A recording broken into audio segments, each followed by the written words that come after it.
हिंदुओं के लिए प्रमुख भाषा के तौर पर संस्कृत हुआ करती थी।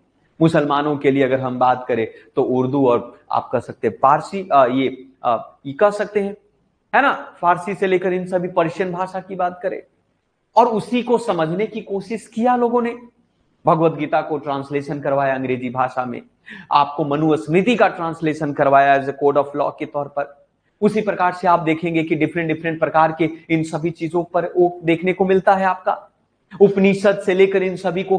तो अंग्रेजों ने इसको समझा और समझने के बाद ये भी आगे चलकर निर्णय लिया कि सिर्फ ओरिएंटलिस्ट डेवलपमेंट जो है ये भारत का विकास नहीं कर सकता है।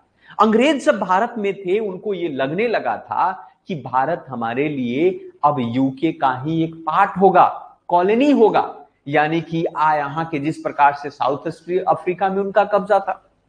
क्योंकि आप लोगों ने देखा था कि शुरुआती दौर में यूरोपियंस ने आपस में विश्व को बांट दिया।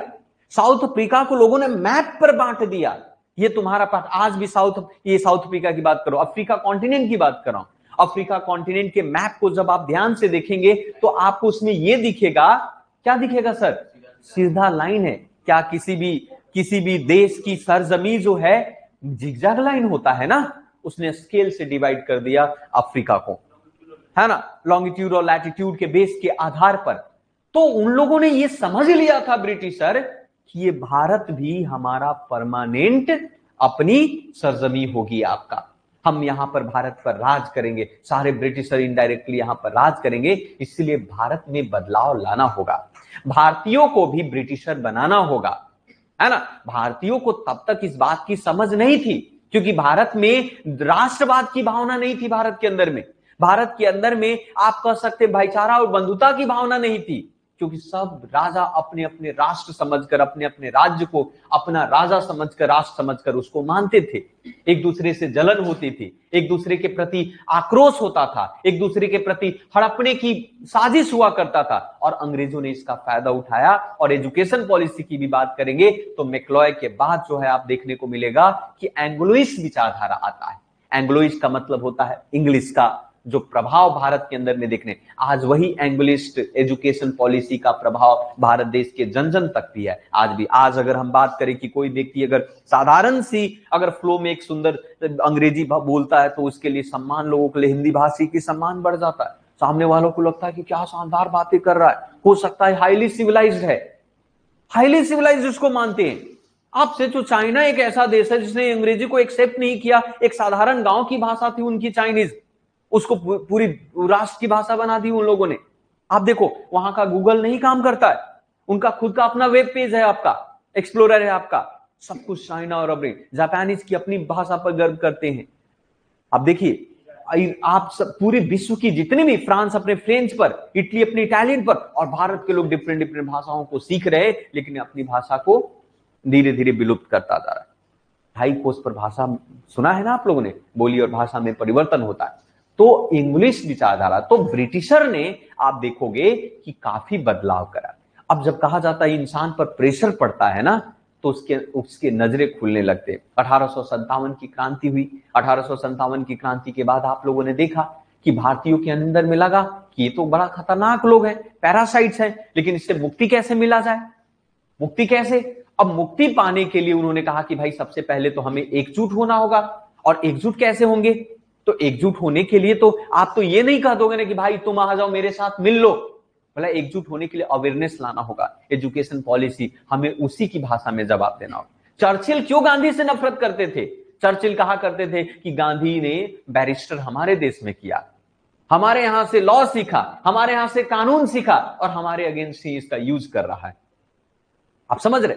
तो भारतीयों ने भी यूरोपियंस कल्चर को सीखा, भारतीयों ने यूरोपियंस के फिलॉसफी को पढ़े, जेम्स मिल से लेकर सब पढ़ा था ना आप लोगों ने, है ना। उनकी दर्शन शास्त्र को समझा और समझने के बाद कहा कि ये तो ब्रिटिशर हम पर राज कर रहे हैं, अब हम यहां पर स्वराज की बात करेंगे।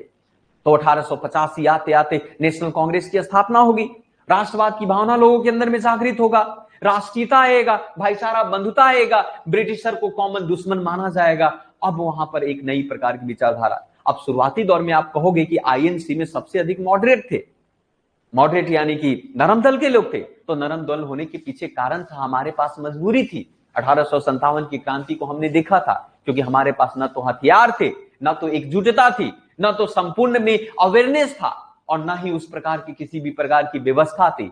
तो हमारी मजबूरी थी कि हम अपने सामदंड यानी हम बल से, क्रांति से हम अंग्रेजों पर विजय तो प्राप्त कर ही नहीं सकते। तो बेहतर होगा अभी अंग्रेजों को समझना चाहिए, और अंग्रेजी भी यही काम कर रहे थे। तो 1885 से लेकर 1905 तक का जो आईएनसी में फेज रहेगा, उस फेज को हम मॉडरेट फेज कहते हैं, जहां पर ट्रिपल पी की बात होगी, प्रेयर, पिटीशन एंड प्रोटेस्ट की बात होगा, कॉन्स्टिट्यूशनल अमेंडमेंट की बात होगा, चेंजेस की बात होगा, और इस बेस के आधार पर हम डिमांड कर रहे थे, है ना।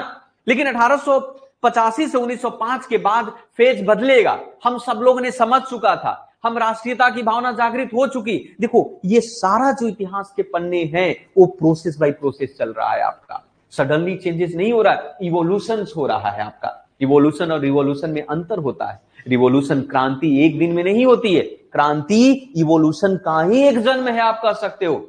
जब मनुष्य की जो मस्तिष्क जो जब विकसित होती है ना, इवॉल्व होती है ना, तब सडनली किसी इंसिडेंट कारण से क्रांति का जन्म होता है। तो क्रांति एक दिन में क्रांति होती है क्या? क्या 1857 की जो क्रांति थी, क्या एक दिन का परिणाम था वो? पिछले 100 साल में जो किए गए, अंग्रेजों ने जो कार्य किया था भारत के अंदर में, उस कार्य का परिणाम 1857 की क्रांति था। क्या 1905 में स्वदेशी मूवमेंट हुआ, क्या एक दिन का था? ऑबिडियंस मूवमेंट की बात करें या 1942 की बात करें, ये किए कारण से क्रांति का जन्म होता है। तो क्रांति एक दिन में क्रांति होती है क्या? क्या 1857 की जो क्रांति थी, क्या एक दिन का परिणाम था वो? पिछले 100 साल में जो किए गए, अंग्रेजों ने जो कार्य किया था भारत के अंदर में, उस कार्य का परिणाम 1857 की क्रांति था। क्या 1905 में स्वदेशी मूवमेंट हुआ, क्या एक दिन का था? क्या आप सकते हो कि 1920 के अंदर में जो नॉन कॉपरेशन मूवमेंट हुआ, क्या एक दिन का है होता? उसी प्रकार से सिविल डिसोबीडियंस मूवमेंट की बात करें या 1942 की बात करें, ये जितनी भी क्रांतियां हुई है, जितने भी आंदोलन हुआ है, उस आंदोलन के पीछे ये एक तरीके से नेगेटिव एनर्जी का स्टोर होना उस बेस के आधार पर है। अब हम आपको कहानी की शुरू को ले चलेंगे, क्योंकि पिछले क्लास में आप लोगों ने नॉन कॉपरेशन मूवमेंट को पढ़ा था। फ्राइडे में नॉन कॉपरेशन मूवमेंट को डिटेल से हम लोगों ने पढ़ने और जानने की कोशिश की थी कि किस प्रकार से हम लोगों ने असहयोग आंदोलन किया। गांधी जी का असहयोग आंदोलन, किसके पीछे कारण क्या था? रॉलेट एक्ट, काला कानून, बिना किसी ट्रायल के किसी भी संदेह वाले व्यक्ति को आपको जेल में डाल देना, जालियांवाला बाग उसका परिणाम। और जालियांवाला बाग और आपका रॉलेट एक्ट, इन दोनों ने क्या लेकर आया? सिंपल सी नॉन कॉपरेशन मूवमेंट लेकर आया। और नॉन कॉपरेशन मूवमेंट में भी हम ये कह रहे हैं, हमारे पास इतनी शक्ति और ताकत नहीं है कि हम अंग्रेजों से खुलकर लड़ सकते हैं, लेकिन इतना तो कह सकते हैं कि हम आपको सपोर्ट नहीं करेंगे, हम आपसे सहयोग नहीं करेंगे, हम आपके यहाँ कपड़ा काम करने नहीं जाएंगे, हम आपके कॉलेज में नहीं पढ़ेंगे, हम आपके कॉलेज में नहीं पढ़ाएंगे। आपने देखा 1904 में आपने देखा कि किस प्रकार से लॉर्ड कर्जन ने अपनी सारी यूनिवर्सिटी को अपने कब्जे में ले लेता है ना। क्या सरकार का कंट्रोल यूनिवर्सिटियों पर नहीं था? तो जाहिर सी बात है कि जो पढ़ाने वाले शिक्षक होंगे उनका भी नियंत्रण अंग्रेजों के पास होगा। तो नॉन कॉपरेशन के माध्यम से शिक्षकों ने कहा कि हम आपके कॉलेज में हम पढ़ाएंगे नहीं, बच्चे पढ़ेंगे नहीं, आपका कपड़ा धोने वाला कपड़ा नहीं धोएगा। सिंपल सी बात है। आप लोगों ने यह भी देखा कि भाई जितने भी लोग थे उन लोगों ने अंग्रेजों को सहयोग करना बंद कर दिया। और जब सहयोग करना बंद कर दिया तो जाहिर सी बात है कि दिक्कतें तो होगी, है ना। लेकिन क्या लगता है मूवमेंट आपको ज्यादा दिन तक चल सकता है क्या? मास मूवमेंट नहीं, क्योंकि प्रोटेस्ट करने वाले लोग गरीब हैं, गुरबे हैं, उनका रोटी से लेकर सब कुछ चल रहा है उसी पर। तो उससे ज्यादा दिन तक तो उसका एक नया मोड़ दे दिया जाए, तो उसका भी एक क्रांति देखा गया कि भाई चौरी चौरा कांड एक ऐसा इंसिडेंट बना जो अंदर ही अंदर कई दिनों से सोच रहे थे कि भाई नॉन कॉपरेशन मूवमेंट को रोक दिया जाए। वो नॉन कॉपरेशन मूवमेंट को रोका तो कैसे रोका जाए? डायरेक्ट तो कह नहीं सकते थे गांधी जी कि भाई अब रहने देते हैं, बहुत हो गया, है ना। तो इसके लिए एक नया मोड़ होना चाहिए, एक कहीं ना कहीं कारण होना चाहिए, और वो कारण आपका चौरी चौरा कारण होना। जैसे कि आपने कहा था कि सर 22 पुलिसों की हत्या तो आप लोगों ने देख लिया, लेकिन वो गांव वाले जो 114 लोग, 76 लोग जो मारे गए, उसके बारे में तो किसी ने नहीं बोला, इसके बारे में तो किसी ने स्टेटमेंट भी नहीं दिया। ये बात तो सत्य थी, है ना। लेकिन ये कारण वो नहीं, वो कारण उसके पीछे का नॉन कॉपरेशन मूवमेंट के बंद करने के कई पीछे कारण मैंने आपको बताया था। मास जो है नॉन कॉपरेशन के प्रति उसका आकर्षण कम हो गया था, अधिक से अधिक लोग वो कम होने लगे थे, बहुत सारे लोग। दूसरी बात यह है कि खिलाफत मूवमेंट रुक गया क्योंकि खलीफा के पद को हटा दिया गया। जब खलीफा के पद को ही हटा दिया गया तो खिलाफत मूवमेंट ऑटोमेटिक बंद। अब खिलाफत मूवमेंट हो तो मतलब मुसलमानों की इंटरेस्ट खत्म हो गए। मुसलमान तो किस लिए लड़ रहे थे? ताकि खिलाफत को, खलीफा को, खैलिफत को रीस्टोर करना चाहते थे, लेकिन वो रीस्टोर तो नहीं हो पा रहा है कि नहीं, उस चीजों के बेस के आधार। तो इन सारे मोमेंट को हम लोगों ने यहां पर देखा और समझने की कोशिश हम लोगों ने यहां पर की। Okay, good morning Pinky, Vaishnavi, चलो जितने भी। लेकिन अब की कहानी की शुरुआत यहां से करते हैं। कहानी की शुरुआत होगा कि 1907 में आप लोगों ने 1907 में एक स्प्लिट देखा था, और एक वो स्प्लिट था जिसे आप सूरत स्प्लिट के नाम से जानते हैं। सूरत स्प्लिट याद है? 1907 में सूरत स्प्लिट याद है सर? जिसमें कांग्रेस दो भागों में विभक्त हो गई थी। कांग्रेस में दो विचारधारा के लोग थे। एक विचारधारा के लोग थे जो मॉडरेट थे, जो नरमपंथी थे, और दूसरा विचारधारा का व्यक्ति थे जो आपकी गर्मपंथी या चरमपंथी हुआ करते थे।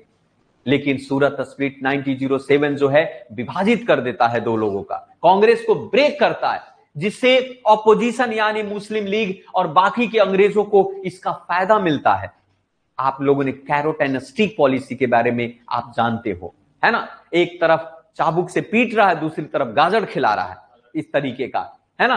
तो ये कहानी जो है आपको 1907 का जो कहानी फिर से इतिहास रिपीट कर, लेकिन मैंने कल के क्लास में कहा था सर, इतिहास हमें गलतियां करने से रोकता है। इतिहास को जब हम गहराई से पढ़ते हैं तो इतिहास हमें बहुत कुछ सिखाता और यह कहता है कि जो तुम्हारे पूर्वजों ने गलतियां की है उस गलतियां को तुम मत दोहराओ, अपने फ्यूचर को बेहतर करो। और कहा जाता है कि इतिहास बार बार रिपीट होते हैं कि नहीं होते हैं, है ना? हिस्ट्री ऑलवेज रिपीट होता है, हमेशा रिपीट होता है इतिहास के पन्ने।